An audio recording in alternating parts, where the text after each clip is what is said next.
Bonsoir, chères lectrices, chers lecteurs, auditeurs et auditrices. Bienvenue dans ce podcast La Bourse ou la vie de Trends Tendance. Mon nom est Charlie Pohu et je suis coordinateur de la rubrique Bourse de Trends Tendance.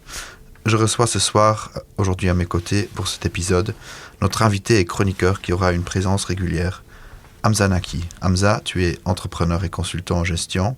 Tu es aussi fondateur et rédacteur en chef du média de vulgarisation financière Parle en Finance. Aujourd'hui, nous allons donc faire un petit bilan de l'été en bourse, ainsi que parler des prévisions pour la rentrée et comment les investisseurs peuvent s'y préparer. Hamza, bienvenue et bonsoir à toi. Merci Charlie pour l'invitation. Je suis ravi de rejoindre ce podcast. Effectivement, on sort d'un été qui a été tout sauf calme sur les marchés financiers. On a eu un enchaînement d'événements majeurs et marquants d'ailleurs. Des publications de résultats qui ont parfois entraîné des chocs spectaculaires et tu l'as annoncé au début.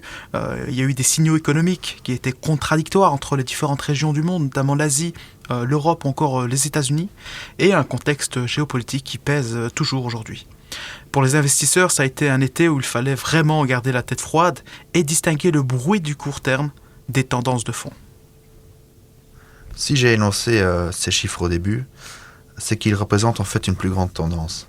Dans le climat d'incertitude et de volatilité que nous connaissons en ce moment, cette saison des résultats en Europe a été marquée par des punitions très sévères si des entreprises ont raté les estimations que le marché avait faites avant ou ont revu leurs prévisions à la baisse. Cette punition a d'ailleurs été la plus sévère en 20 ans, a montré une étude de Goldman Sachs. Il y a d'ailleurs eu d'autres exemples très marquants, comme Renault a perdu 18% un jour, Puma 16%, ASM International 12%, Abinbev en Belgique par exemple 10%, Proximus aussi. D'ailleurs, il y a plus de la moitié de ces entreprises qui ont raté les estimations de bénéfices. C'est plus que d'habitude. Normalement, c'est la majorité des entreprises qui battent ces estimations. Et au contraire, si ces entreprises ont eu des résultats meilleurs que prévus ou ont revu leurs prévisions à la baisse, il y a eu de très fortes surprises en bourse à niveau de leur cours. Mais cette tempête, je trouve, montre que les droits de douane ne sont pas encore... Enfin, la tempête des droits de douane n'est pas encore terminée. Tous ces chiffres ne sont pas encore bien incorporés. On ne sait pas encore vraiment à quoi s'attendre avec ces nouveaux paradigmes de droits de douane. Les entreprises ne savent pas encore trop comment seront leurs chiffres dans ce paradigme.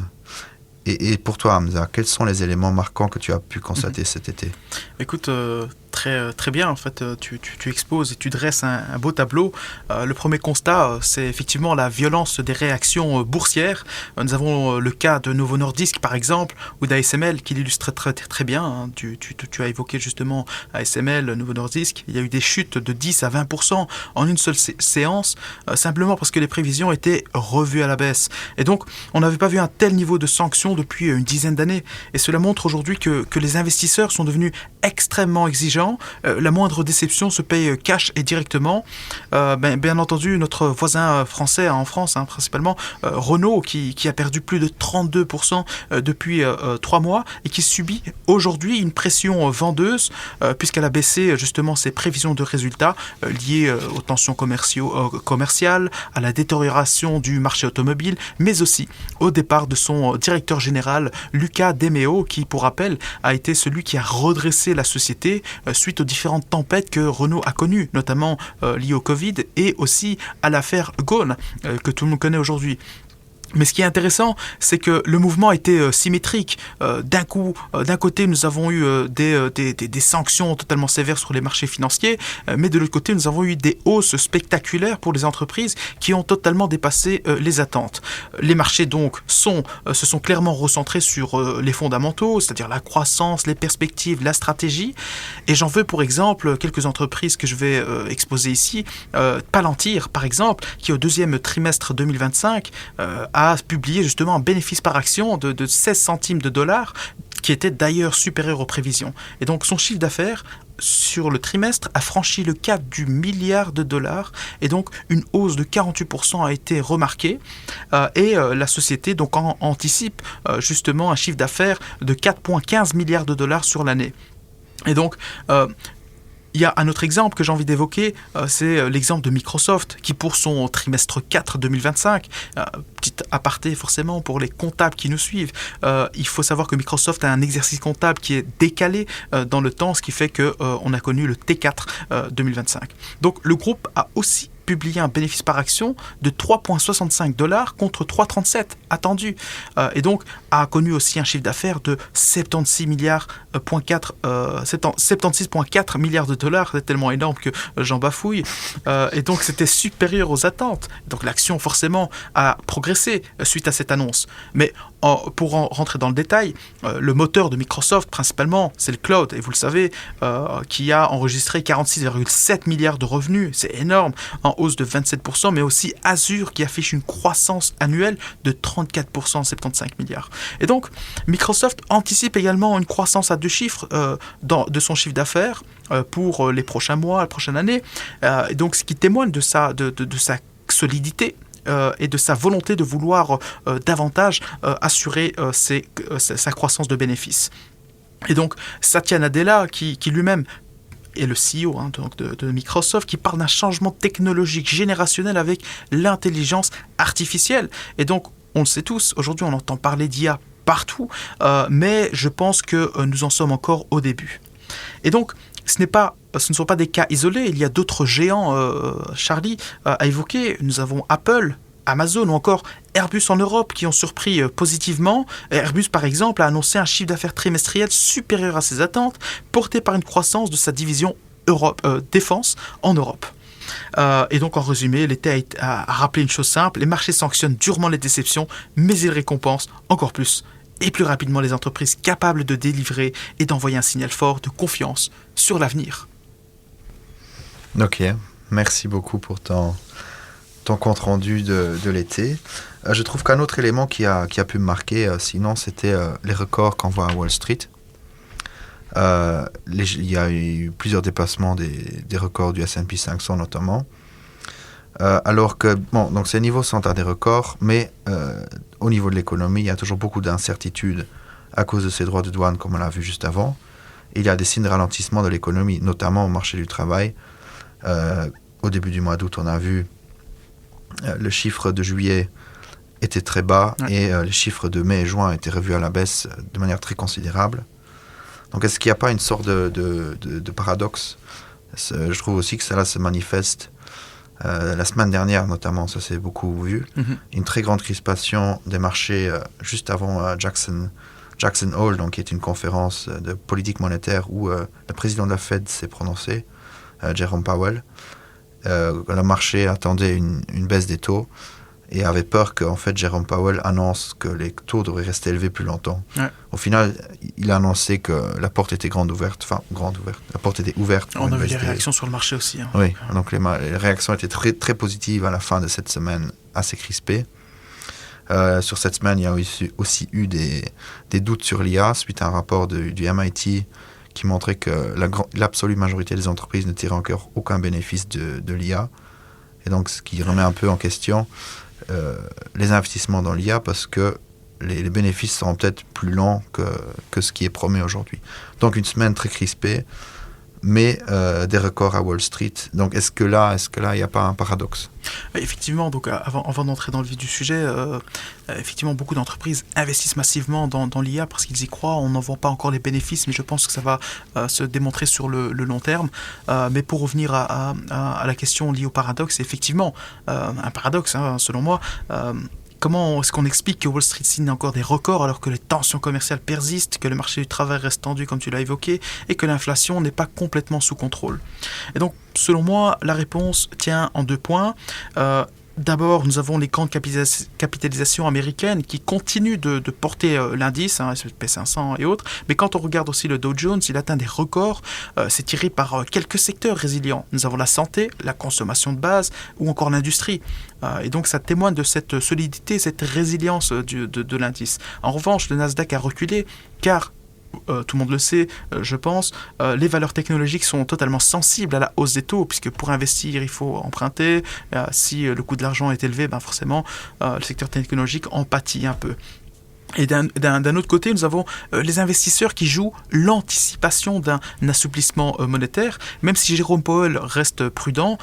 Donc les marchés parient sur une baisse des taux à partir de septembre. Comme tu l'as évoqué, il y a eu le symposium de Jackson Hole qui réunissait justement les banquiers centraux du monde. Mais voilà, Jérôme Powell a démontré qu'il y avait la possibilité qu'il y ait une baisse des taux. Donc les marchés ont réagi de manière très très positive. Donc oui, il y a un paradoxe, mais il s'explique. L'économie américaine reste extrêmement solide, résiliente, avec une consommation qui tient et des bénéfices solides. En témoignent justement les entreprises que j'ai évoquées précédemment, avec des bénéfices et des bénéfices par action qui ont dépassé les attentes. Et ça compense donc largement les incertitudes politiques et tarifaires. Ok, merci pour tes lumières sur cette question. Justement, ce paradoxe, donc, est-ce qu'il pourrait y avoir une correction? Il y a des experts qui le disent et qui préparent déjà leur portefeuille en conséquence. Clairement. La question de la correction revient souvent. Et je pense que d'ailleurs, il faudrait la nuancer, car personne ne peut prédire l'avenir, selon moi. Qu'il y ait une correction, qu'il y ait une hausse ou qu'il y ait un rallye continuel, infini, ça, on ne peut pas savoir. À court terme, effectivement, un ajustement technique est effectivement probable. Après plusieurs semaines de hausse soutenue, ce qu'on appelle un rallye, quand il y a des hausses hebdomadaires qui se succèdent, donc on parle de rallye, donc les marchés deviennent beaucoup plus vulnérables puisqu'il peut y avoir des prises de bénéfices, il peut y avoir un manque de confiance, il peut y avoir un potentiel bulle qui se crée, etc. Et donc la moindre mauvaise nouvelle, peut suffire à provoquer un certain repli. Mais à moyen terme, en revanche, les conditions de marché restent favorables. Le marché du travail américain reste robuste. Il y a eu effectivement quelques chiffres qui laissaient penser le contraire. Les entreprises publient encore des bénéfices solides et surtout la récession que beaucoup craignaient en début d'année a largement disparu du radar. On en parle plus actuellement. Et donc l'économie américaine continue de surprendre par sa solidité, sa résilience. Et donc, il faut, selon moi, s'attendre à plus de volatilité, c'est-à-dire des variations rapides à la hausse. Et voilà. Et je ne parlerai pas d'un retournement structurel du marché dans son entièreté, mais ce qui est plus probable, ce sont des rotations sectorielles. Donc la tech, qui est très sensible au taux d'intérêt, pourrait souffrir si les taux ne baissent pas. Et voilà, tandis que des secteurs comme l'énergie, la finance ou la santé pourraient davantage résister et même tirer leur épingle du jeu. Ok, évidemment, personne n'a jamais de boule de cristal, comme tu le dis bien. Mais justement, donc, à quoi d'autre pourrait-on s'attendre ici pour la fin de l'année? J'ai notamment vu des experts qui soulignent que la défense européenne, après son rallye impressionnant cette année, pourrait maintenant aussi subir quelques corrections techniques. Ou encore que le S&P 500 finirait l'année à son niveau qu'il a aujourd'hui, plus ou moins. Donc, plus de croissance à ce niveau-là à Wall Street. L'IA aussi, avec, comme on a dit plus tôt, ce rapport du MIT, pourrait aussi, en tout cas, être un secteur à garder à l'œil et aussi son rallye boursier, donc toujours à suivre. Et des surprises sont toujours possibles à ce niveau-là. Ce sujet qui va évidemment nous passionner encore pendant longtemps. Et toi, Hamza, quels sont un peu les éléments auxquels tu peux t'attendre? Tu as parlé de l'IA et forcément aujourd'hui c'est un grand jour, on attend les résultats qui seront publiés justement par Nvidia et donc les investisseurs sont tous concentrés et dans l'attente de les observer, les analyser, les étudier pour voir si effectivement l'IA reste porteur. Mais il y a plusieurs points qui selon moi sont à surveiller d'ici la fin d'année. Premier point, forcément, et ça tu le sais, on l'a évoqué succinctement, la Fed ainsi que la BCE doivent arbitrer entre inflation encore présente et signes de ralentissement économique. Est-ce qu'il y aura une baisse des taux ou pas? Et donc ça va effectivement relancer le marché ou peut-être l'atténuer. À côté de ça, nous avons effectivement les différents secteurs à observer. Donc en Europe, les banques profitent des taux élevés, mais l'industrie reste pénalisée par la faiblesse de la demande et les tensions commerciales. Aux États-Unis, nous avons une tech, comme on l'a dit, qui est dopée par l'intelligence artificielle, qui reste volatile. Donc les investisseurs attendent que la vague d'optimisme se traduise par des résultats tangibles. Et donc, comme tu l'as évoqué, beaucoup d'entreprises brûlent du cash, forcément, mais pour l'instant, n'y voient pas encore beaucoup de bénéfices concrètement. Et donc en Asie, nous avons le Japon qui a surpris positivement avec une dynamique de croissance, tandis que la Chine reste fragilisée par sa crise immobilière symbolisée par la chute d'Evergrande. D'ailleurs, Evergrande qui est sorti justement de l'indice de Shanghai, je pense. Bon, si je me trompe, vous vérifiez. Ouais. En plus, ça a été liquidé. Donc oui, il n'était plus qu'une coquille vide. Clairement, parce qu'Evergrande était basé principalement sur de l'endettement. Sa stratégie d'expansion était basée là-dessus. Et le gouvernement chinois a décidé d'amoindrir l'endettement du secteur immobilier. Et donc Evergrande a été impacté fortement. Et à côté de ça, donc, il faut aussi observer la géopolitique. Si les tensions persistent au Moyen-Orient, l'or pourrait continuer à jouer son rôle de valeur refuge. Mais à l'inverse, si une paix se rapproche, par exemple en Ukraine, on peut s'attendre à ce que le secteur de la défense perde un peu de son attrait boursier, forcément, après un rallye spectaculaire ces derniers mois. Et donc, en clair, la fin de l'année sera faite d'opportunités, mais dans un contexte où il faudra rester sélectif, diversifié et surtout attentif aux annonces de banques centrales et à l'évolution des grands équilibres géopolitiques. Oui, tu fais bien de le dire, de rester sélectif et de faire attention à l'actualité géopolitique et économique. Parce que ce podcast traite aussi d'éducation financière. Donc en gardant en tête tout ce que nous avons dit, est-ce que la rentrée est un moment important et opportun pour les investisseurs ? Est-ce que c'est un peu comme le monde du travail ? C'est l'été, il y a un creux de l'été, on est moins attentif, on part en vacances, on ne regarde pas ses investissements, ni n'est pas occupé avec son travail non plus, etc. Donc après ce creux de l'été, qui peut d'ailleurs être une période de réflexion pour les investisseurs, ici maintenant c'est la fin août, début septembre, presque les enfants retournent à l'école, etc. On retourne au bureau, au travail. Est-ce que c'est justement le moment aujourd'hui de rouvrir un peu son application de trading ou son compte titre, de regarder les positions qu'on a, les valeurs qu'elles ont peut-être prises ou pas, et de les ajuster pour la fin de l'année? Effectivement, donc la rentrée a toujours été un moment clé. Après, avec un été aussi tumultueux, aussi changeant, je pense qu'on est vraiment dans un contexte un peu spécifique, puisque même cet été, beaucoup de gens sont restés rivés sur les marchés financiers et qui ont témoigné d'une volatilité extrême avec tout ce qu'on avait pu évoquer.